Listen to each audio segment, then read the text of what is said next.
Selamat pagi anak-anak sekalian, kelas 12 IPS 1 SMA Negeri 1 Bila Barat yang saya sayangi.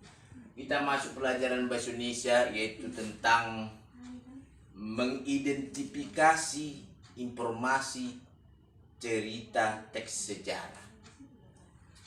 Ananda pasti pernah membaca novel yang bertajuk sejarah atau bercerita tentang sejarah, seperti Khairuddin. Tahu bagaimana Khairuddin? Oke, Bapak mengerti.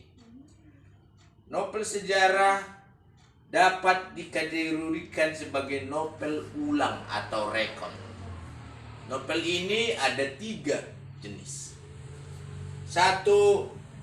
Rekon pribadi, yaitu novel yang berlatar belakang kejadian yang penulisnya ikut berada di dalam cerita itu. Yang kedua, novel informasi atau faktual, adalah novel yang memuat tentang informasi faktual seperti contohnya laporan polisi, makalah, skripsi, dan sebagainya. Kemudian yang ketiga adalah rekon imajinatif. Adalah novel yang membuat kisah faktual yang dikayalkan atau diimajinatifkan secara tepat dengan kekuatan cerita secara rinci. Namun perlu diketahui bahwa novel ini harus dikisahkan kembali dengan sadar. Sesuai dengan kemampuan daripada imajinatif daripada penulisnya. Jadi di sini imajinatif ini harus bersumber kepada perasaan. Ya, Mirna, jangan tidur kau di situ. Perhatikan ya. Harus sesuaikan dengan perasaan dan kondisi sesuai dengan yang ada pada cerita itu. Di samping itu, rekon imajinatif diperlukan tokoh cerita. Ada tokoh ceritanya. Bagaimana perwatakannya? Apakah dia perwatakannya tenang, sombong, memiliki budi pekerti, dan semuanya harus diceritakan di sini. Di samping tokoh, ada juga namanya plot, alur cerita. Alur ini ada 3 macam: alur maju, alur mundur, atau alur maju mundur. Di samping jenis-jenis alur ini, dia juga memiliki sifat alur. Misalnya alur maju, apakah sifatnya terbuka, apakah tertutup, apakah melompat-lompat, ataukah bentuk rahasia. Di samping alur-alur ini, jenis-jenisnya, ada juga bentuk alur. Ya, bentuk plot. Misalnya kamu ambil jenisnya alur maju itu dengan sifat terbuka. Apakah bentuknya? Bagaimana bentuknya? Bentuknya pasti mungkin bentuk air bergelombang.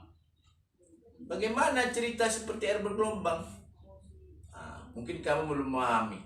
Contohnya, air bergelombang itu kita lebih nangkap ketika membaca cerita sejarah itu, novel sejarah itu, kita langsung tahu siapa tokohnya, apa temanya.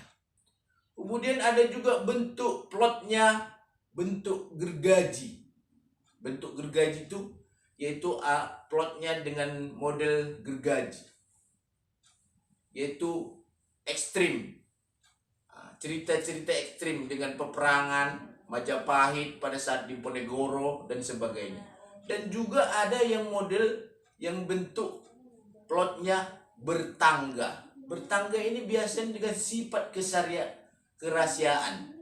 Ada tangga menentukan siapakah tokoh dalam cerita novel sejarah. Jadi oleh sebab itu, Ananda, kesimpulan yang Bapak minta di sini adalah yang saya ambilkan, bahwa novel sejarah berbeda dengan cerita sejarah.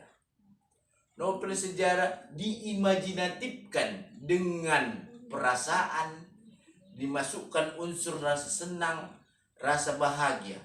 Beda dengan teks sejarah. Teks sejarah adalah teks yang berisi faktual daripada kejadian yang sebenarnya.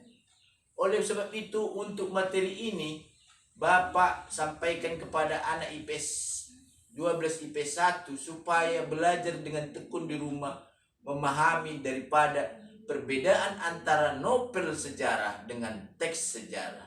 Demikianlah yang bisa saya Bapak sampaikan kepada anak siswa Bapak yang tersayang, yaitu 12 IPS 1 SMA Negeri 1 Bila Barat. Saya, Bapak Kampanye Simbolon, menyampaikan dengan terima kasih.